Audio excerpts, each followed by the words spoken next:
How you doing, man? I'm good. Nice How are you? Good. You sound suspicious. I'm good. Why? Why do you ask? Who wants to know? Hi, Neal Brennan here. You're watching the Blocks podcast. My guest today is a guy I met once on an elevator. Foxlot. Yes, and I'm a longtime admirer of. I'm fascinated by you. I follow you on social media. His name is Gary Owen. You may know him as the white dude who hosted Comic View in the 2000s. I used to host a television show on BET. That's Black Entertainment Television. I ain't black. You may know him. Some of you may know me From the Kevin Hart franchise, Think Like a Man. And this white boy shit. We love breasts. You're not even white, Bennett. You're clear. And Ride along. Whoa! Don't you keep your clothes on. They took everything else. Keep Might your as well clothes take my on. clothes. Hey, Ride Along, of course. What else? Back on the Strip. Kevin's in that one too. Oh, great. That's our fourth movie together. Fantastic. He's never put me in anything. Hey, Neal, you can earn 3% at drugstores. Buddy, I'm right here. Why are you yelling? Yeah. Well, he's just a guest in this. He does like a surprise, like. Yeah, but he could have put me in some stuff. He could have. The Woodman, but I wasn't I really. told him too. No, I know, and he was like, I can only do one white at a time. Yeah. And the movie is about a bunch of black strippers, Being white is so boring. and I'm the one white stripper amongst all the black strippers. Fantastic. That's probably why I didn't call. No, now you're treading on. Now you're going too far, main man. Main man, Gary, what's happening with you? Here's what I know about you. I know that you've been a comedian for 30 years, probably. Not that long. Probably 25. 25. And you had a very public divorce, Yeah. and you're on the road. You're doing crowd work. Every time I see you're doing crowd work in maybe Cincinnati. What's Kevin Hart like? He's black, short. I'm not doing crowd work in Cincinnati. I'm doing crowd work, but I don't even live there anymore. But every time I go home, it's like I feel like I'm representing. So I'm always like, back home. I just love my city. Okay, great. I don't care about city pride. You know? It's just a thing about me. I don't think that people should have pride in where they're from. I think it's just luck. I don't think it would be like if I was repping for Earth in space. Like, I'm from Earth. I'd be like, yeah, I don't know. Mine's more sports oriented. So Okay, it's not like that's fine. The city is, And like, you know all the big guys sports. and all that stuff. Yeah. Yeah. But you don't like the infrastructure. You don't think like the bridges here are especially No, good. it's not nothing about that. Our highways are fantastic. No, it's not nothing like that. All right. You're angry at biological father. Tell me Jesus about Christ. that. I feel like you don't remember what your blocks are, which is fine with me. No, I do. I just didn't know the order. Well, yeah, I moved it up. I skipped one. Tell me, I don't know. You grew up poor, right? Yeah, trailer park. Trailer park And- in like a mostly white neighborhood, mostly black neighborhood. Well, in the beginning, me and my mom was in apartments. We were kind of sticking and moving all over. And then end of fifth grade, we moved into a trailer. And I was there till I left home. So from like 10 to 17, I was in a trailer park. As bad as one would imagine? Or are there upsides to it? Not really. I mean, if you're going to be a comedian, there is. Right, but is it every day go, this sucks? Walk Yeah, up you the are steps. not- This sucks. you're not- Come in, see how this sucks. No, you don't want. This way sucks, that way sucks. Well, when you pulled in, it was called Island Lake Mobile Community. So when you pull into our I like how trailer they park, try to make it like a grandiose name. Yeah. Island Lake. and there was a lake, and there was an island, but you're not getting in that water. And you're right. not even on the island. So it's like, what do you Yeah, talking there's nothing on about? the island. It's just like, I don't know. It's like dirt, a pile of That's it. dirt. right in the middle of If water. you make a right, it's the family section. Okay. If you make a left, it's the adult section. I like what I'm hearing. If you make a left, Swingers wise. Go right? ahead. If you make a left, it wasn't that bad. It was like people like, oh, okay. That's the adult section? Yeah, the adult, and we never went to the adult section. Like you weren't even supposed to ride your bikes because it wasn't a huge trailer park. I'm But we picturing, knew you don't go. Like the Greg Brady, like the 70s adult section. When you'd go into the adult section of Video Store, was it like that with the beads? Kinda. It wasn't as bad. Okay. In your mind, you're going, you thought they had made it in life, the adult section. Interesting. Because they would have flowers in front of the trailer. Okay. And their porch wasn't broken down. It was like, oh, that's a decent porch. Why? That's surprising because you think the family people are more responsible. And No. And then you made that right. And it was every stereotype. It was every stereotype you could think of in a trailer park. Whatever you thought, we had somebody like that. drugs. Without question. Was meth around or was crack time? I don't know. I was so young. No, it definitely wasn't crack. I don't know. I was so young. I didn't know. I know a couple funny stories. People across the street from me, I went in their trailer and they had a one bathroom and there was a catfish in the bathtub living. And I thought that was the coolest thing. And I was like, oh shit, they got a fish. Their bathtub, they clearly got out of the lake. And then when you get older, you're like, how are they taking baths? And there was like 8 kids in that trailer. And they was like, we got catfish in the bathtub. Did they eat it or it was just I don't know. It was just living. And I don't know how long. It's just we walked in. They were so excited to show me the catfish. And I was probably How 11. big? It was pretty big. It was catfish pretty are big? Yeah. Yeah, they are. Yeah, it was pretty big. Just living. There was no follow up on what happened in the catfish? Nope. I just went in there one day and saw it because somebody told me to go look. And how many kids? There had to be about 8 in that trailer. It was White probably family? Everybody was white. Great. Everybody was white in the trailer park. I don't know why I feel calmer Yeah. that they were white. Well, it's funny because then we had at one point, a guy had his daughter come visit for the summer and she was mixed. And we were in awe. We were like, holy cow. Like, Yeah. And she was cool. She was out there playing and stuff. But I remember she got in an argument with one of the girls in the trailer park and we thought, oh, this white chick better not. You're going to get fucked up. They never did fight, but they just argued like they were. Great. So what did you think was going on with your parents at that point? Well, I was living with my mom and stepdad at that point. And what did you think your dad was doing? I don't know. He just was working at FedEx. Were you in touch with him? Oh, yeah. He'd come by. He'd come get me about once a month on a Sunday. And then I just remember every time he'd come get me, we either go hang gliding. He would go hang gliding. And he would just drive up. Trying to kill you. He'd hang glide for the day. And I just remember I'd have to walk up the mountain with him or hill. And then he'd hang glide down. And I would just walk back down. And that was my day. And then I'd be like, but I was excited because we would go to Burger King. Yeah. And I thought, that's all I look forward to. Like, man, I'm about to get that big ass burger. Because we never went out to eat in the trailer park. Yeah. So Would I you was just hang like- glide to Burger King or you would? No. drive? He just had on top of his Toyota truck. We drive to Burger King. And I How thought, long would it take you to walk up that mountain? It's so long ago. I don't know. Would he be talking to you? Or you would Yeah, he'd just be talking. He does hang gliding buddies with him. And then he'd take off and I just walk back down, meet him back down at his truck. That sounds like a joke childhood. Like my father would go hang gliding every weekend and I would just have to walk next to him and then he would go like, all right, Gary, good to see you, and run off a cliff. Yeah, you run off the cliff, fly down. Fly down. And all the trucks were always parked in a field because it was always like a different location. And then I would just sit there in the back of his Toyota truck waiting for him to come down. And I remember thinking, and then I remember the hang gliding buddies was always pretty cool though because they'd always like throw me a soda or something. And I thought that From was the high best. altitude? No. The guys that were down at the trucks already waiting. Oh, Hey, what's great. up, Gary? The other sad sons. No, the one son, the guys that already went down. Yeah. Or we play racket. That's or you go, fascinating. Or you go to racquetball. He had his racquetball league on Sunday. So Have you ever hang glided since? No. No. And I interest. remember I always asked him, like, I want to go. I want to do it. You want to do something with your dad? Hang gliding seems dangerous, no? Is it Yeah, I didn't safe? want to do it by myself. I wanted him to take me because I'd see guys tandem diving. Sure. Almost like when you get into, Yeah. what is it, skydiving. Yeah. They can do that too. And he always said, I'm going to do it, but he never did.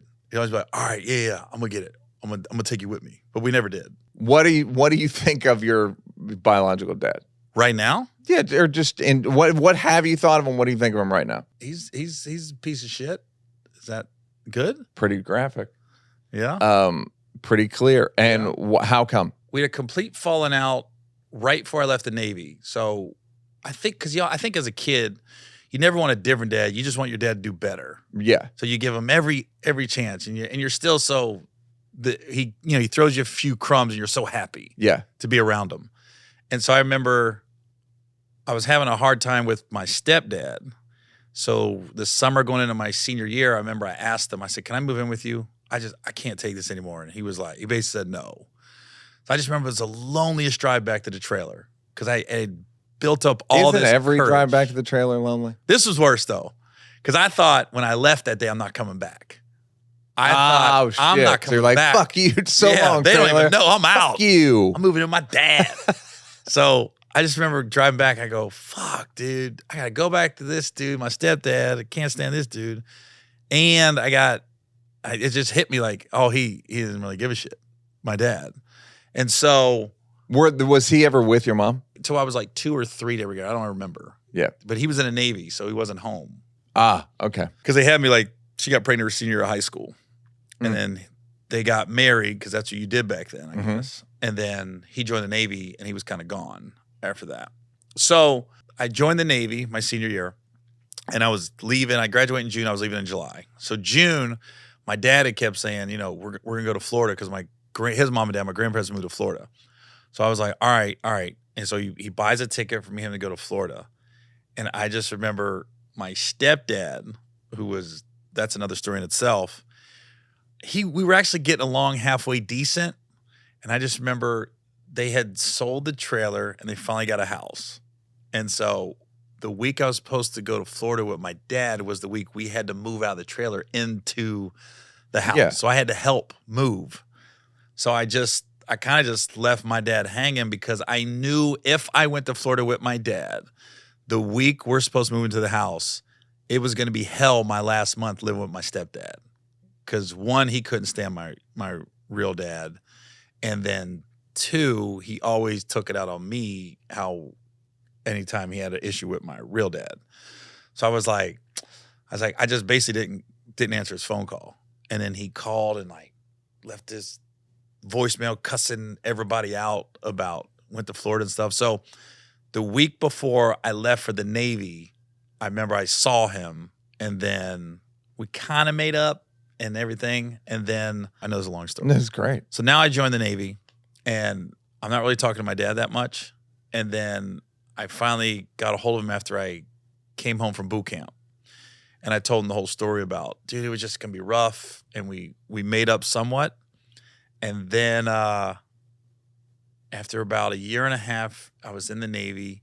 I wanted to get a car. I saved enough money. And I came back home to Cincinnati, found an Oldsmobile Cutlass for $2,500. I had $2,500. And I was like, okay, I can get this car.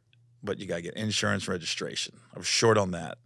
So I asked my stepdad and mom, could they help me? And my stepdad said, go ask your real dad. See what he says. So I went to my real dad and I said, hey, I need like $500 and I'll pay you back. I got a one-way ticket. I'm driving back to D.C. because that's where I was stationed. And he goes, yeah, we'll loan you the money. And I'll just never forget. I was at his house. He had his new wife. He had just had twins, my sisters. I just remember his wife came and she brought him a tuna fish sandwich and didn't bring me one. And I remember thinking, yeah, you guys aren't even going to ask if I want something to eat. And then I just remember he's eating the sandwich, looking at me going, yeah, we'll loan you the money. And so I waited a couple days and I didn't hear from him. And I got to leave now the next day. And I don't have this car yet. So I saw him at my aunt's house and we were over there. And I just remember sitting there for like 2 hours. Like, do I got to bring this up again? And he never brought it up. And I just left. And then it ended up the dealer, when I went to go get the car, I had a U.S. Navy Presidential Honor Guard jacket. So in small town Ohio, where I'm from, he was like, I told him, I can't get the car. I got $2,500. So he basically was like, don't worry about it, man. Just take it. Because he goes, where are you going? I said, I'm going back to my base. So he was like, you're good. You can just send it to me when you send it to me. So he let me get the car. And that was kind of it. And then I'll never forget, my dad called me a couple months later. And he was like, hey, he's like, I got your, it's like a Christmas card or something. I got your Christmas card. And I said, yeah. He goes, hey, did you get your mom something for Christmas? And I said, yeah. He goes, I would like to get something for Christmas. I said, I would have liked to got $500 for that car. And then he just started going off. He goes, what? And I just remember the last conversation. He goes, hey, man, well, I'm not going to call you no more then. You be a good kid. You be a good kid. And I was like, all right. And we hung up. So that was 93. I didn't see him again until 97. He wrote me a letter. Somehow he found out my address in San Diego. At this point, I'm saying station San Diego. I get this long letter from him. And so next time I came home on leave, I stopped by the house and saw him, and then kind of made up a little bit at that point. And that's right when I was getting on BET. Every time you talk about him in my head, when he calls you, he's hang gliding. When he's getting room and he writes you a letter, he's on a hang glider. When you go, he's putting hang gliding like equipment on when you came over to his house. Oh, it's too funny. So we made up, and it was like, it was tough, you know. It's frustrating because I'd see him with my sisters, and he's like a really good dad to them.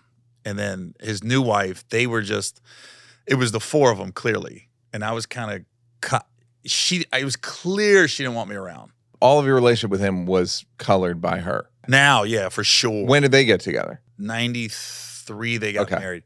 Because it's interesting about their wedding. When they got married in 93, I was in the Navy. And he said, "You come to the wedding?" And I said, I really can't afford it. Like, I couldn't afford to fly home. And he said, "Well, get the ticket and I'll pay you back." And I said, "Okay." And I flew home and he never gave me the money for the ticket. I was like this. And I was like, I was at the wedding, went to the reception, and it was probably $200, but I had no money back then. I was like this. He's not going to bring it up. He never brought that up. So I'm like, oh my God, this dude. And you kept believing him because you want to believe him. Yeah. So, and all this seems like mine are like $500, $200. No, but at it's this stage, not, yeah. I didn't have nothing. Yeah.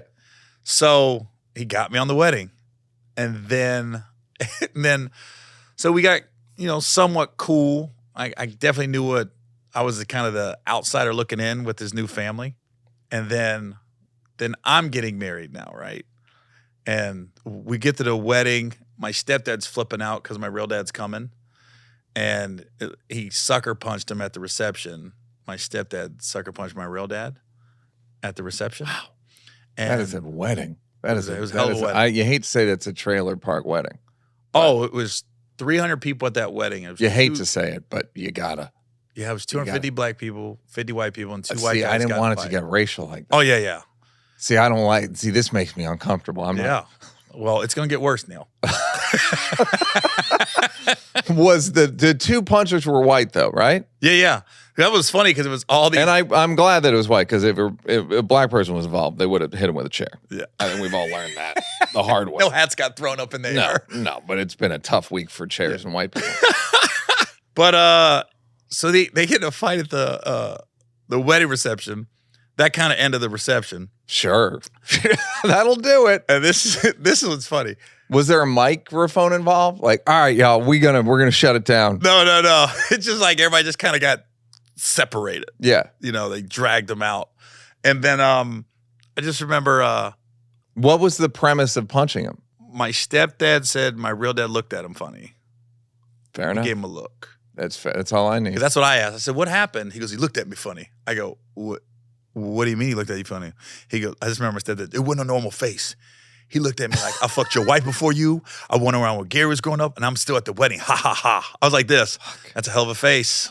Yeah. I've seen a face like very that. communicative. Yeah. This guy's a master of charades, apparently. This guy. He reads shit just off faces. Now, did you think, why did I try to bring this shit together? Well, this was all my stepdad's fault. Because my real dad didn't do anything wrong at the wedding, if you think about it. Well, he fucked his mom. He fucked your mom first. He did. And that's really what it was. Yeah. And I think his dick was bigger than my stepdad's. And that had a lot to do with it, too. Of course. Yeah. Because my dad will let you know he's hanging. Great. I was like, why does he tell me this? I don't know why. So now the wedding's over, right? So now we're back and we're looking at gifts. I have to rewrite a lot of my memories for a bigger dick. I don't know why my dad used to hang glider. The hang glider, all the scenes. I have to go back. And just a big dick flapping in the wind. Just like puff it up. Yeah. Yep. So now we're going through our gifts to send out thank yous, right? And I'll never forget my. So the reception ends. Yeah. You're married now. Mm-hmm. You're in the Navy. No, I'm out of the Navy. Okay, you're out of the Navy. This is 2003. Okay. Is this marriage? All right. This the marriage that just recently ended that we'll get to? Great. Yeah, it's 2003. All right. And did you regret inviting you had to invite your stepdad. He was the one I was worried about because he didn't know I was back in touch with my real dad. Ah, got it. So we had to call him and let him know, like, look, my real dad's coming to the wedding, and that whole side's coming. He used to call the Owens. Owen's coming. It's Owen. He never called him by his name. It was always Owen. Owen's coming. Yep. So I said, they're all coming, and I've made up. And then he was just like, well, I don't think we're gonna come then. And then they end up coming, obviously. Yeah. And then I remember we was going through the gifts to send thank yous out, right? So you're going through the gift cards and gifts, like thank you for this. And I'll never forget my dad, my stepdad got me a picture frame from Things Remembered. Of his dick? Not his dick, just a picture frame. Okay. And I just remember I called him. I said, hey, Dad, I don't want to sound ungrateful. I said, I'm your only son. You know you got me a picture frame for my wedding. He goes, but we flew out and we got a hotel. And I went, yeah. I said, why don't you ask your friends if that was a good gift? And he goes, we got it engraved. And I just remember for like 6 months, I would walk by a mall and I'd walk by Things Remembered and I would just be like, that fucking store. Like, it was from Things Remembered? Things Remembered. What do you think he dropped, including the engraving? 55? Yeah. I think it was like 35 cents a letter. Great. I'm glad that you looked it up. Yeah. It's a real testament to your pettiness. So, right. I was more like this because I think it was more of accumulation. Like, What's the most I spent more going to your wedding gift you've ever bought for anyone? I don't know. Usually we're nowadays we're pretty generous. We go to the registry and we go higher because we know some people probably can't. Do you attribute it like publicly? Let people see what Gary Owen bought? No. So you're doing the right thing. No. We just buy it. You buy it and then you do anonymous. I don't even fill nothing out. I'm just like, Great. no, Great. just get it. So that was 2003. And then we moved back to Ohio in 2004. And we got the kids. And that's when I was like, oh, he's there, but he just kind of fits us in. We're like an inconvenience. You know what I mean? Your dad, yeah. Yeah, it's not like he's going out of his way to see the grandkids now. Yeah. And I think what bothered me is I knew when my sisters would have kids, they were going to be uber involved. Yeah. And that is what happened. And I was like, he just, and then the relationship ended 2 years ago when I flew home to Cincinnati and I'm still avoiding a process server. We're in the heat of the divorce. And I went to a Reds game and I ended up getting a suite, and I called. Well, I got a hookup on the suites too. Wasn't like I paid full price, and so I get a suite. I call like a couple buddies up. So I call my uncle up, and he just happened to be downtown. And I go, "Yo, we're at the Reds game. We got a couple extra seats, and they gave you 16 seats to a suite. Yeah, we didn't have 16 people. By the way, I don't like a suite it's too far away from the action. Really? Yeah. Oh, I like it. Pretty controversial. I don't like to be bothered. I don't like a suite. It's too far away. You end up just watching it on television, and then you hear the sound, but it's not in sync with the TV. So it'll be like, oh no, I love it. I love suites. And then on the TV, you'll see the bat and so I say. Oh, you're talking about baseball. I'm thinking just sports in general. Basketball, I think, is kind of worse, and football is kind of worse. Yeah, well, nothing like being on the lower end of basketball. Courtside's always money in basketball. Mm-hmm. In baseball, I would say I would take those. They got called, and Cincinnati call them diamond seats, right behind home plate. That way, you can get a feel. If I'm gonna sit in the stands, I want to be in the first couple rows because then you want to be a little scared. That like part, that when you hear the ball, like yeah, and you're like, okay. So I could see that in baseball and in football. No, I think because you sit low in football, you don't. It's hard to gauge. Yes, agreed. I like to be a little up in football. Yeah. Okay. I'll give you football, but yeah, I don't. I wanted to just say that I don't love a suite. I wanted that on the record. Look, I'm like, well, neither does my dad. Great. Well, so because what happened? Another thing we have in common. If you know one thing about me, it's like I don't like doing stuff, but I do like basketball. I do like concerts. I like comedy. So I've had to buy some tickets recently, and doing them on the big guys' websites wasn't so fun, which is why I'm screwing with GameTime. That's why I'm messing with it. effing with it. Game Time is the fast and easy way to buy tickets for all these sports, music, comedy, and theater events near you. With killer last-minute deals, all-in prices, views from your seat, and their best price guarantee, Game Time takes the guesswork out of buying tickets. This is my earnest, sort of paternal voice. Do you like it? Do you like it? There's a theater show called Blippi Live, which, if I'm going to be honest, that's kind of what I think every theater show should be called. When I go to theater, I'm being dragged, and if somebody said, what'd you go see? I would go, I don't know, fucking Blippi Live, maybe? Is that what it's called? All right, this is a name I've never heard of, but a guy named Enrique, and then here's where I'm going to pause, and I'm going to say, what do you think Enrique's last name is? Okay, think of one right now. Did you say Bunbury? Guy's name is Enrique Bunbury, which that sounds like he's like, see, my mom's Jewish and my dad's maybe from Guadalajara. And then you go with, and then you get Enrique Bunbury. That'd be a fun name to hear over the intercom at the airport. Enrique Bunbury, please report to the courtesy phone. That's Enrique Bunbury. It would also be fun to pick up the phone and go, this Enrique Bunbury. Look, Game Time is the only ticketing app that gives you complete peace of mind with your purchase. You're going to see the view from your seat before you buy it, so you know exactly what to expect when you arrive. All-in prices show your total up front, so you know you're getting a great deal before you check out. They're obsessed with finding ways to help you save money on tickets, like obsessed, like they can't sleep, these people. Game Time has deals on tickets. Their marriages are falling apart. Game Time has deals on, they can't even connect with their son anymore. Game Time has deals on tickets. They're drinking in the car. Game Time has deals on tickets right up to their wife just filed for divorce. Game Time has deals on tickets right up to the start of the event and even an hour after it starts. Take the guesswork out of buying tickets with Game Time. Download the Game Time app, create an account, use code BLOCKS for $20 off your first purchase. Some terms apply. They always do. Again, create an account and redeem code BLOCKS for $20 off. Download Game Time today. Last minute tickets. Lowest price guaranteed.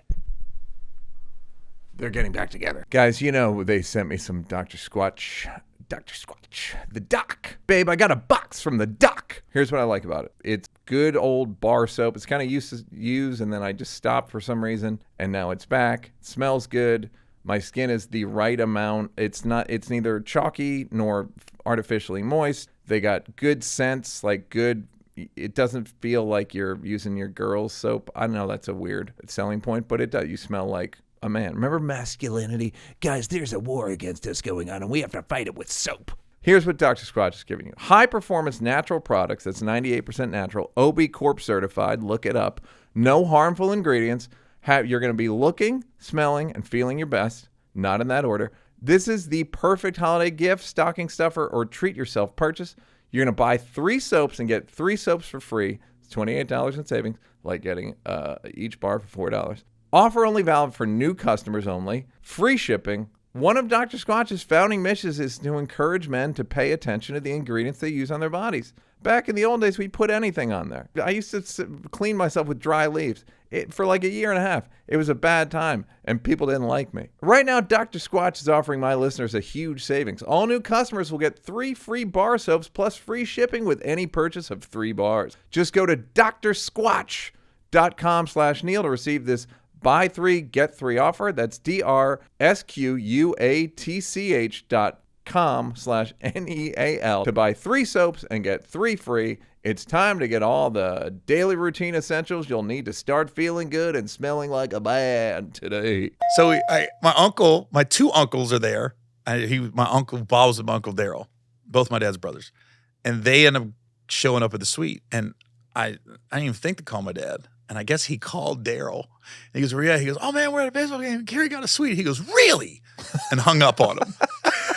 And then he calls me and leaves this voicemail, and he's cussing me out, you know, and I'm going, he never says why he's mad. And I wake up to this voicemail next morning going, what the hell's he mad about? Sends me a long text of how he shed a tear. What do you have him in your phone as? Dad. Great. So he shed, that works. He shed a tear. I was just wondering. Like I heard you. Craig, what's his real name? Huh? What's his real name? Gary. It's Gary Owen? Yeah. I'm a junior. Great. Fantastic. So Even richer. so This rich, poisonous stew. so he calls me because I still got the voicemail in my phone. I use it in my act. Do you really? Yeah. That's great. And yeah, my manager is not. She'd stop doing that. I go, it's so hard though. Oh, So if good. it crushes, how many laughs does it get? Oh, the story behind it is so good. Great. And so, cuss me out, leaves this voicemail, leaves this text of how you never include me in anything. I've come to expect this behavior from you. And I'm going, hold on, slow down. I go, this is over a baseball game now. And let me give you the backstory of why I didn't call him. 2 weeks prior, I was home. And he would always want to take me to the airport when I was home. It was like our time to talk. And I live... Again, I've not done several hang gliding jokes. I wanted him to hang glide into the baseball game, and now I want him to hang glide you to the airport. It's hard. Callbacks are hard for me. So he'd always be like, I want to pick you up. I want to pick you up. And it was cool because it was our time to talk, right? So 2 weeks prior to this baseball game, I was home, and I got home on a Monday, and I was leaving on a Friday. I was free Monday, Tuesday, Wednesday. The only night I was not free was Thursday. So he said, hey, do you want to go see your sister, Kayla's soccer game? My sister is 28 years old. It was an intramural soccer game. And I go, Dad, I don't think anything could be more boring than going to an intramural soccer game. I said, nah, I don't really want to do that. And then he goes, oh, it's going to be boring. He goes, well, maybe we can get something to eat before or after. And I had dinner plans that night. Yeah. So I couldn't. And the problem going on to eat with my dad, he never picks up the check either. Ever. I'm shocked. So it's like, no, let me tell you how bad it is, Neal. He said, let's meet for breakfast one day. And I said, all right. So I said, hey, he got there before me. I said, order your food and I'll just meet you at wherever you're sitting. It's one of them restaurants where you order, you pay at the register, and you sit down, they give you a number, bring you your food. Boston Chicken Market. Basically. Yeah. I get there, the lady goes, I order my food, and there's my dad. And they said, oh, yeah, that guy said you're paying for his food. And I went, what? I keep my breakfast like $10. It wasn't the money. I was like this, what? And he's just waving at me. And I go, oh, my God, he can't pay at all when he's with me. Has he started saying like, well, you're rich? Has he started that thing? He implies it. Got it. He goes, I would just like to walk in your shoes for one day.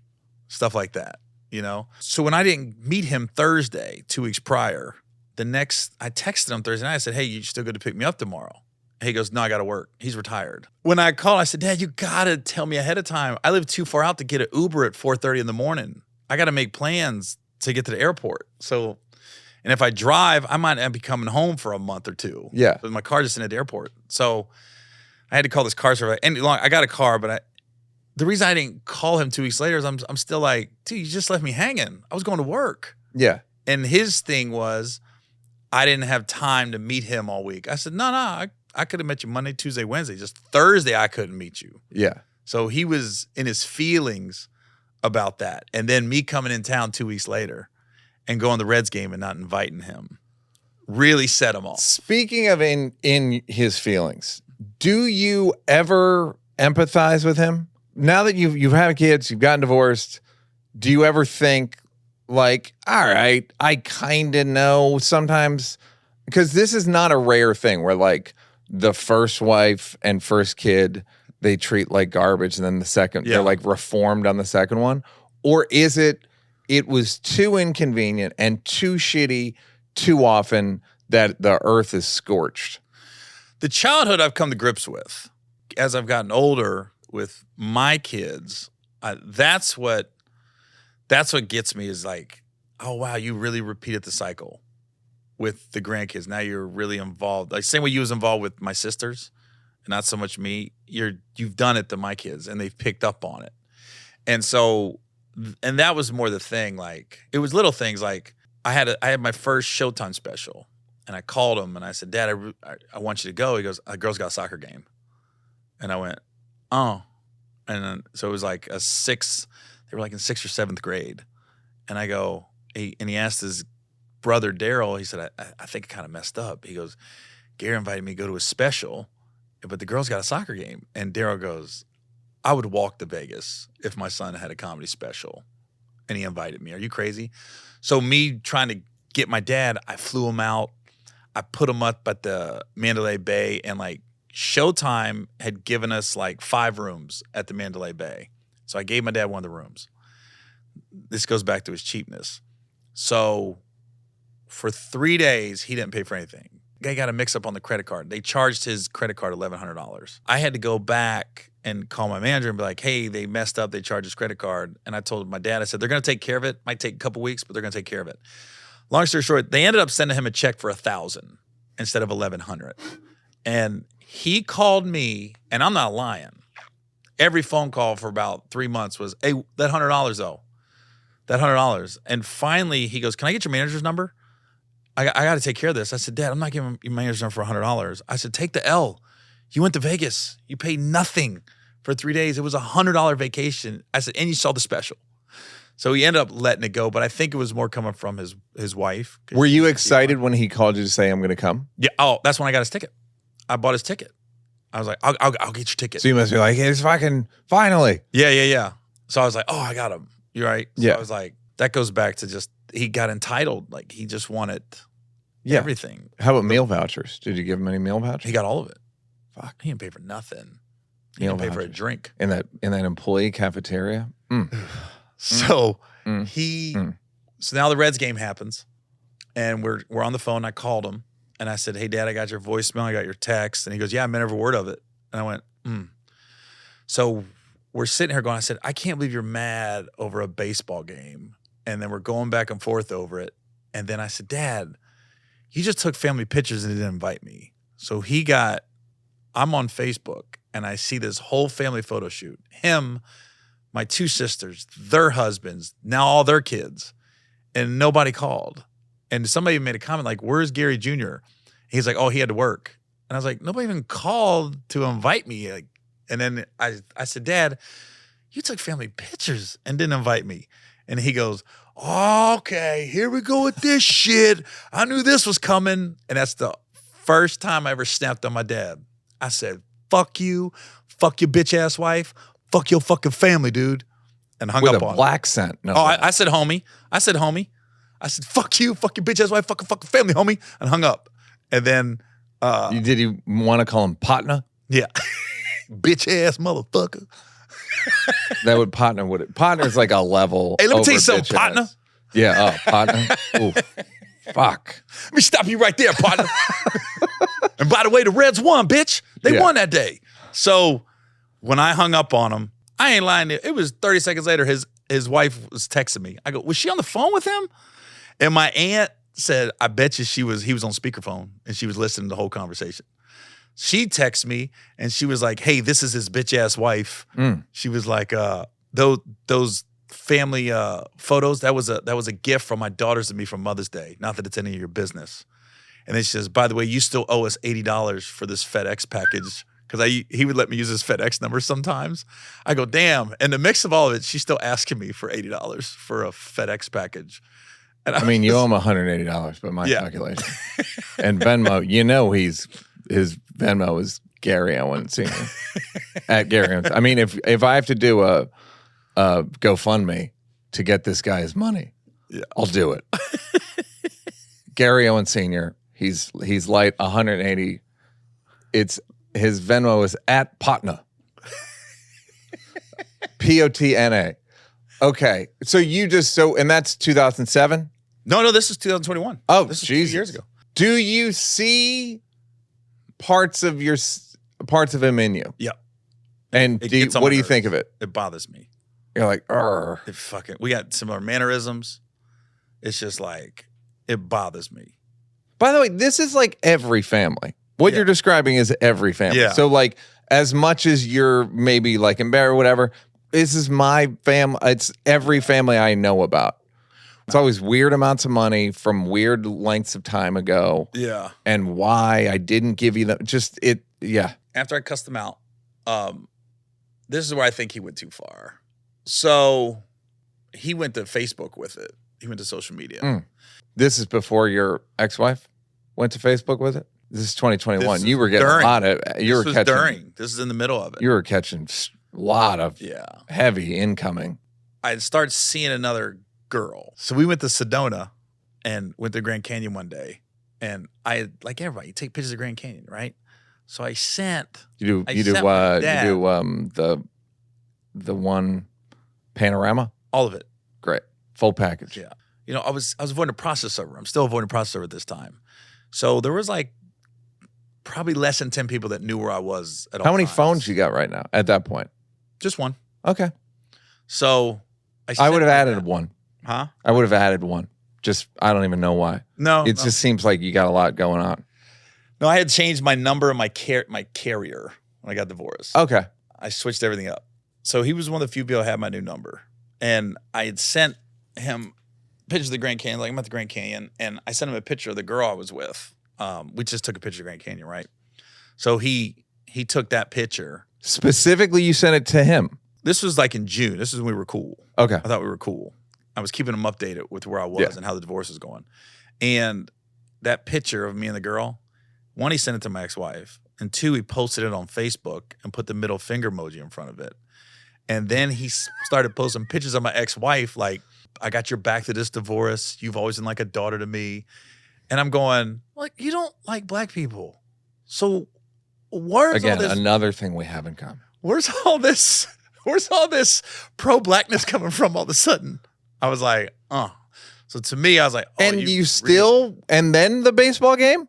This was right. This was the next day. This was after I cussed him out. Oh. I cussed him out and he did all this. When I hung up on him, I'm talking about the next 24 hours was 10 minutes later, his ex called. Yeah. Or ex texted me.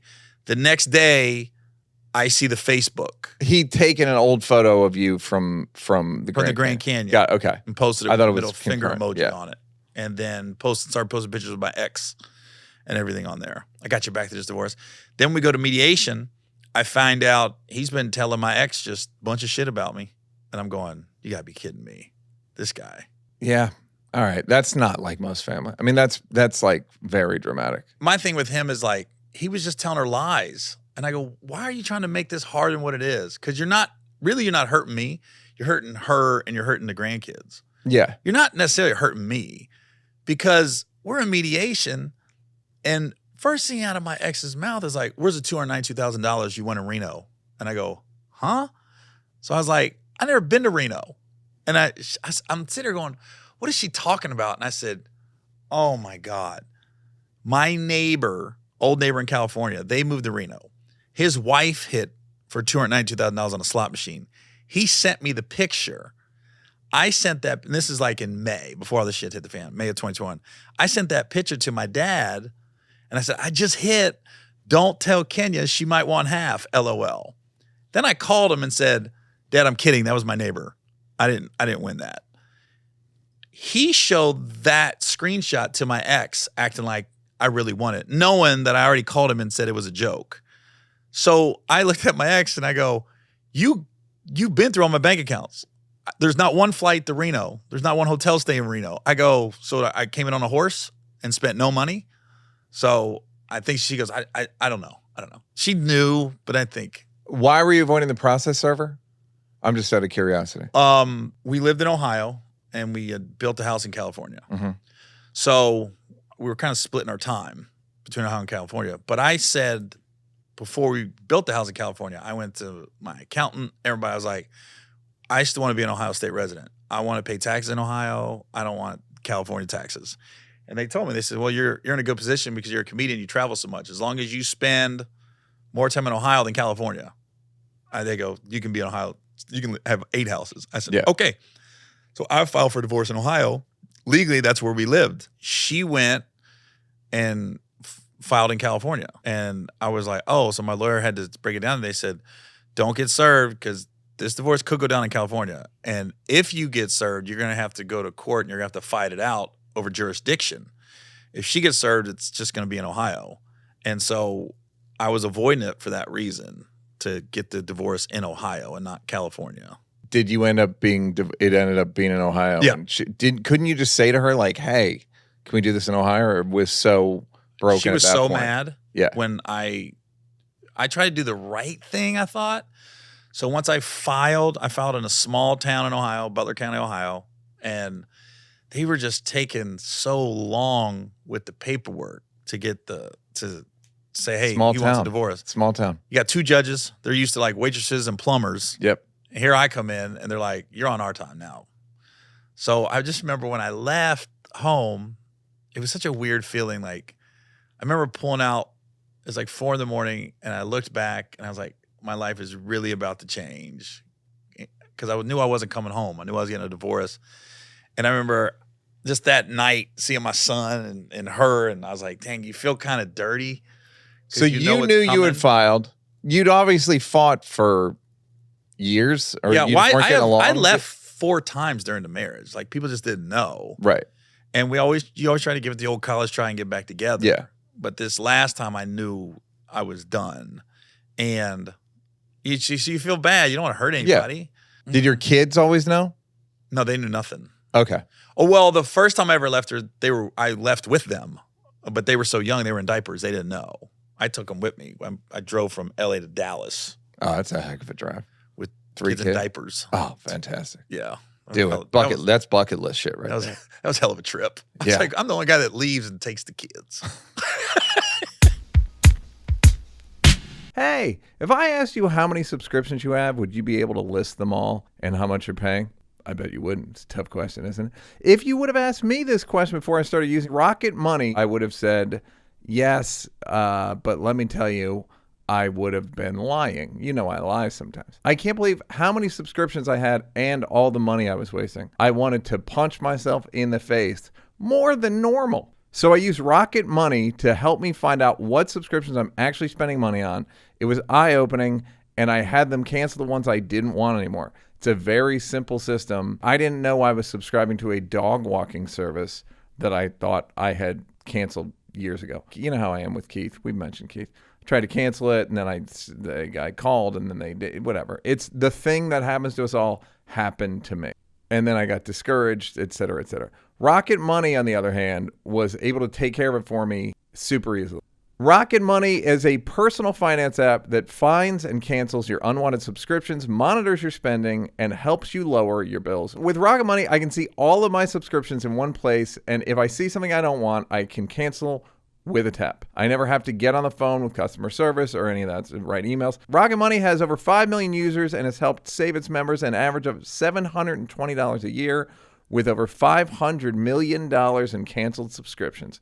Feels pretty sweet. I'm not them, and I'm proud of that. Stop wasting money on things you don't use. Cancel your unwanted subscriptions by going to rocketmoney.com/NEAL. That's rocketmoney.com/NEAL. rocketmoney.com/NEAL. So, yeah, I felt bad. And then I kept having to stall because I would call my lawyer like, yo, I thought I was going to leave for a week. And during that week, the paperwork would come in, and then they'd give her the papers and I wasn't home, and then we could talk about it.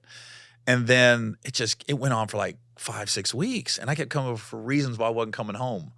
So I wasn't lying, but I wasn't telling the whole truth. Like I would, the good thing was it was COVID and the clubs were half full. Mm-hmm. So I'd be like, I can do Monday.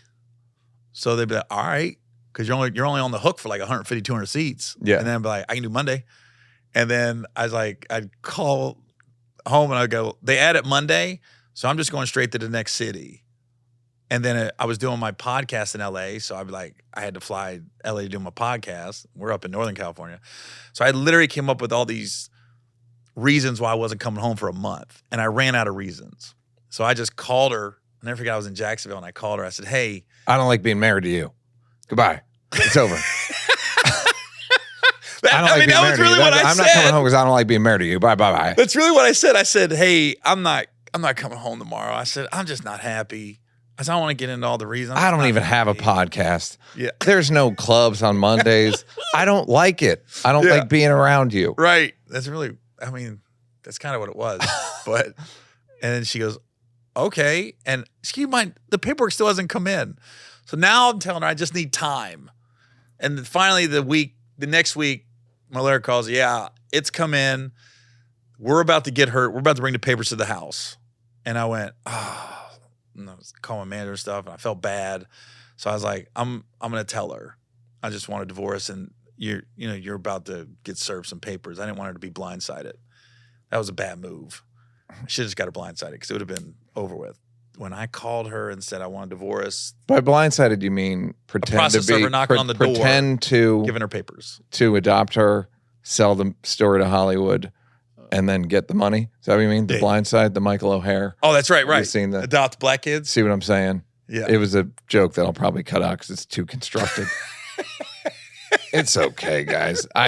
We're doing good. Yeah. And so she didn't like being served. Her thing was, you went behind my back again, because when I had left her like 4 years prior, she had said, if you ever feel this way again, just tell me. And of course you're going to say, yeah, I'll tell you. If I'm going to leave you again, I'll tell you.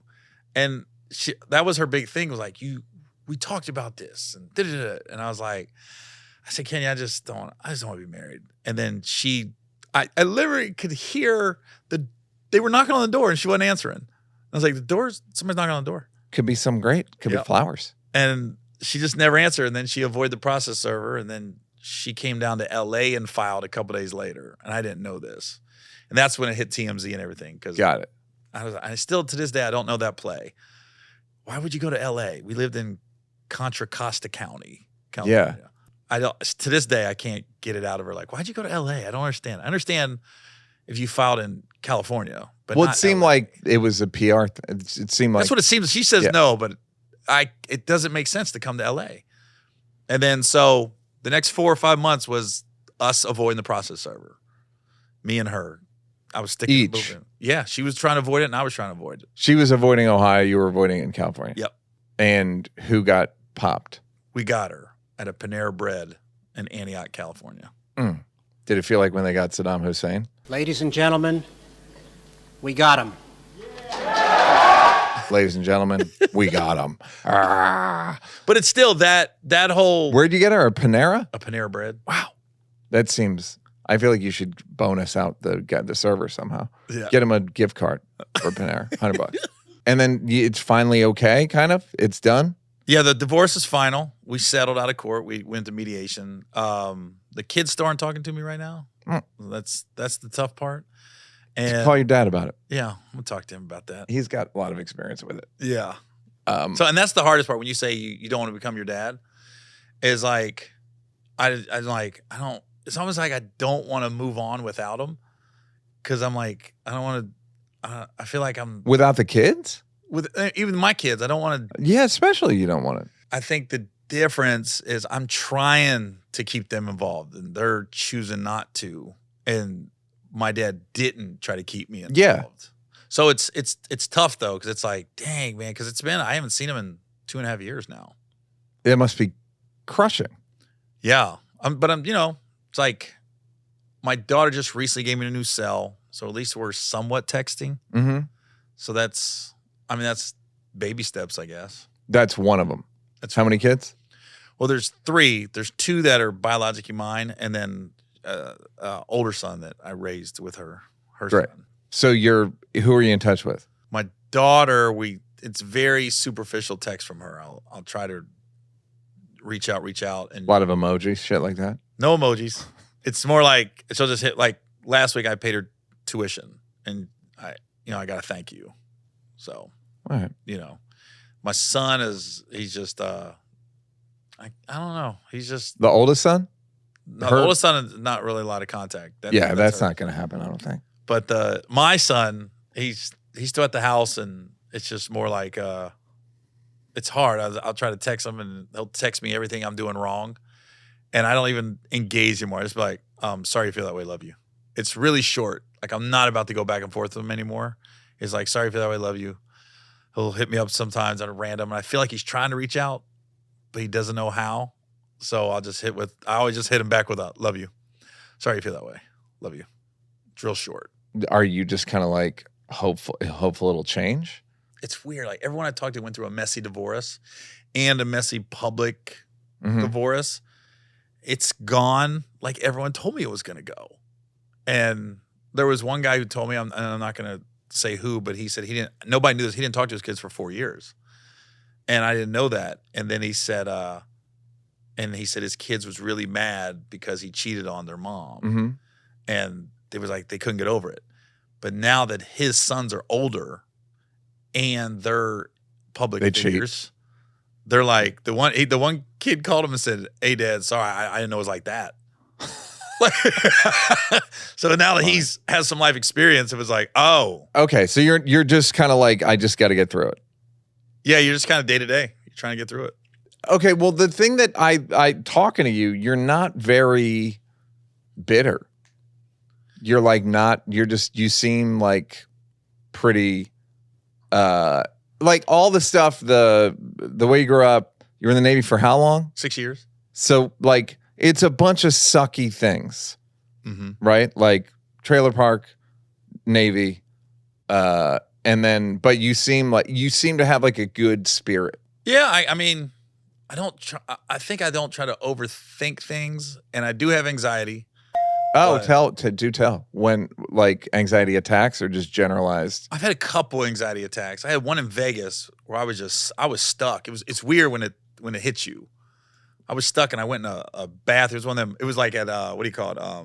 What's the one, the pool everybody goes to in Vegas, the day party. I think it's called Petri dish. No. Petri dish Sundays. No, a Dre's Petri dish. It's not Dre's. It was the other one. I can't remember the name. Anyways, I just remember I locked myself in the bathroom for like an hour. And I was just like, I couldn't move. I was just stuck. And I was like, Heart rate up. I don't know what it was. It was just like everything just got overwhelming. And it should have been a good time because I was there doing a movie. Yeah. And a funny movie. And I don't know what happened. I was just like, whoa. And my buddy saw it. And my buddy was like, he goes, you all right? I said, I don't really know. He goes, let's go take a walk. I just remember we took a walk. And I was like, dude, that was weird. I don't even know what happened. And I just snapped out of it. Sitting in a thing. Corner, like in the bathroom in the corner. I was just sitting there, like I got to sit down, but I didn't want to be around anybody. Yeah. It's packed, so I remember just sitting there, just rocking. Like, are people seeing you? No. It was Okay. one of them. It was one private. It's A private. stall. Got it. Yeah. Not a stall. Like you had the whole bathroom yourself. Oh, It wasn't a stall. It was like you had the sink. cool. It was a one-off. Great. Yeah. And that's the only like specific anxiety attack you've gotten. Yeah. that I And can- do you know what led up to it, or it was just like I don't know. I really don't. Looking back on it, like that was August. That was probably August, September of 2021. So it was right after everything kind of hit the fan. She had gotten served. Oh, it's a lot. It's just an overload. Just a lot. I think it was a lot. lot And of I remember feelings. I went to court the week before, and we were going over jurisdiction. And it was like, actually, it should have been a good time in my life because my lawyer had called and said, yeah, the divorce is going to go down in Ohio. And I got that movie, and I was just like, all right, I should be in a good frame of mind.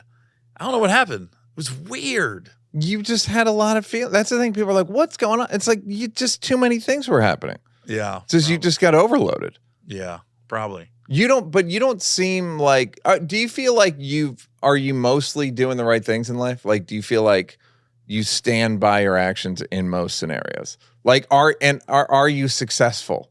Like, do you feel successful overall, not just career wise, but like your entire portfolio of life? I think so. I think I beat the odds. Yeah. When I look back and I see people saying you repeat the cycle, so to speak. So I got 2 cycles I'm not trying to repeat. I'm not trying to repeat what my dad did. And then I'm also not trying to repeat where I'm growing up, stuck in a small town in a trailer park. And so it's like growing up, I remember thinking when my stepdad be going off on me, I would just remember thinking, oh, I'm going to prove you wrong, bro. In my brain, I was like, I'm going to prove him wrong. He didn't like you No. for But just basic reasons. yeah, he was dealing with a lot. He definitely has some PTSD he never got dealt with. He was in the military or something. No, because his thing was, you don't know what hard is. And I said, I have no doubt your childhood was harder than mine, but you didn't deal with it, Yeah. you know? So I remember every time he'd be like going in on me, I'd be like, oh, okay. It was like a mental note, like, I'm going to prove you wrong. And he's really the reason I've never broke the law. I never did any drugs because I never wanted to have to go back to him for help or go back to him to be like, or for him to say, I knew it. What was his angle on you? I don't know. He's one of the worst human beings I've ever met in my life. And I think that's why I gave my dad so many chances because he was nice when you were around him. So it was like when I look forward to seeing him on Sundays, you know, because he was dad. nice. Your dad? Yeah. Your biological? He wasn't yelling at me. I wasn't getting hit. I wasn't getting put down. So it was nice. And he did ask, like, how's it going? No, I never got asked that, you know? So my stepdad was more of, man, you just couldn't do anything. I just couldn't do anything right. It was constant. Did they have kids? They had 3 together. One brother died of a heroin overdose. My other brother, about a year and a half ago, they found him in a grocery store parking lot, and it was winter. And I don't know if he took drugs. I don't know if he was sick, but they found him. He was gone. He was in a coma for a couple months, and he made it out. They wanted to take him off life support, and my mom said no. So he did end up coming out, but I don't talk to that side either. But he's a lesser version of himself now. He can't hold from what I've heard, he can't hold a conversation. Mm-hmm. He just kind of sits there, and he'll answer you, but he doesn't remember much. He doesn't remember that our brother Dallas died. He doesn't remember he used to deal drugs. He doesn't remember he's been in jail. He doesn't remember any of that. So that's my stepdad's 2 kids. And then I got a sister, Ashley. I think she's living in Columbus. I'm not sure where she's at anymore. But yeah, you don't seem like you got a light spirit still. Yeah. Well, stand up, man. I think stand up helps. Didn't help me. Well, Didn't help me with my spirit. No, I know what you mean. It is, but I do kind of like more fucking heady, thinky stand up. So it's like your stand up is more fun than mine. Yeah. So, but I think it's directly because of what you're like. Do you know what I mean? Like, yeah. I'm not, when we stop doing, it's like, even if we had a conversation, we just have different energies. But I'm saying yours is lighter. Yeah. And whereas it seems like you didn't get weighed down by any of the adversity. I always had a release, like, to go to school. It's weird. Like, I hated missing school because that's where my personality could come out. Yeah. Couldn't come out at home. So I just remember I used to love going to school because that was like I was performing. I was having fun. And people was laughing. I don't know where it comes from, but I don't think I try to overthink the future too much. It's more like, let me just get through today. Like, even like I got alimony payments and people are like, damn, I go, every month I pay it, I go, okay, I'm good for this month. Yeah. I'm good. You know what I mean? I got 8 more years of it, but I'm good. We got this month done. Yeah, you know? That's a good way. And you just automatically were like that, or was it like military taught you shit, or like what things improved your overall mood or like state of mind? Military helped tremendously. Because I remember like we get to boot camp, and I'll never forget. I flew from Cincinnati to Orlando, and we got off the bus that morning, and I remember I was so relieved because I was like, I am on my own, and I don't need anybody for anything. I don't need my stepdad. I don't need my mom. I don't need anybody. I go, now I'm in control of my life. And I remember most guys were going through boot camp like it was so hard, and I remember thinking it was so easy and almost fun. I was just like, oh, this is, because everybody was getting yelled at. That's funny. Everybody. You wasn't by yourself. Yeah. And when somebody did get yelled at, you rallied around that person as who's ever in your company. You try to help them. Yeah. Whether they made their bed wrong, or they couldn't pass the PT test, they couldn't swim, things like that. You just try to help them. Yeah. And so I was like, oh, this is the military helped a lot. Well, that's interesting when you come from a shitty environment. Like, oh, this is great. This is an improvement. Yeah. So, and you got to be funny. Well, I remember I said, I got it.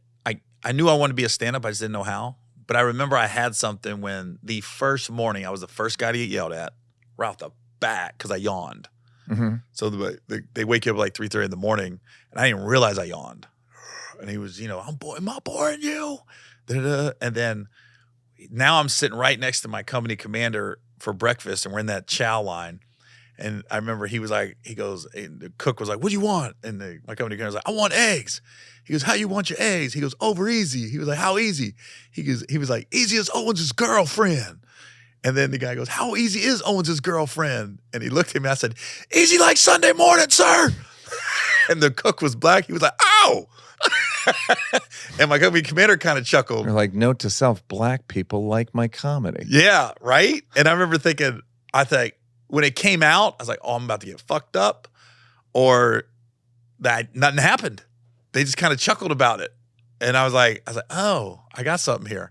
And almost like it was my first realization that I could kind of disarm people. Yeah. So I was like, "Oh," and I swear to God, that cook, I saw him for the next 2 months in boot camp, and he always like gave me like a half grin. Yeah. And he was just like, almost like a head nod, like Yeah. it came through. He never forgot that. And everyone's yelling in the military. Even what kind of eggs you want? Everything's yelling. Not all the time. In the beginning, yeah. I think in the beginning, you're trying to shock the system, Like, we got to yell. but then you settle in.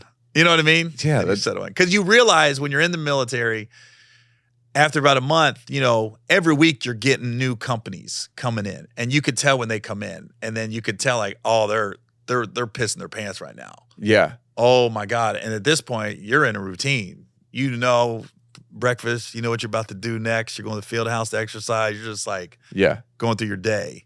When you always see when they first come through, like, oh, they think their life's about to be over at this point. Yeah. So military helped. Anything else? Do you ever go to therapy? You ever do medicate anything? Never medicated. No, I think just talking it over with people, not necessarily therapists. Yeah. But like close friends, manager, things like that. You know what I mean? So I had people I could really talk and was honest with me. Yeah. You know what I mean? Like that's not that's not right. You're not right doing that because I was gonna say I'm not right in everything. Well, yeah. It was great talking to you, man. This is very interesting to me. Yeah, And same here. I hope everything works out all the time. I hope you never stop missing those alimony payments. Yeah, me neither. I bet. And then there's that thing where you get to have a party on the last month. Is that what happens? Well, the last payment, like basically people will take the month they don't have to pay, they'll go to a bar and bring the money. Oh, I probably won't do that. I'm probably going to Greece. That's how much the alimony is. I'm like, Neal, a bar? Nah, I'm taking a trip. Greece.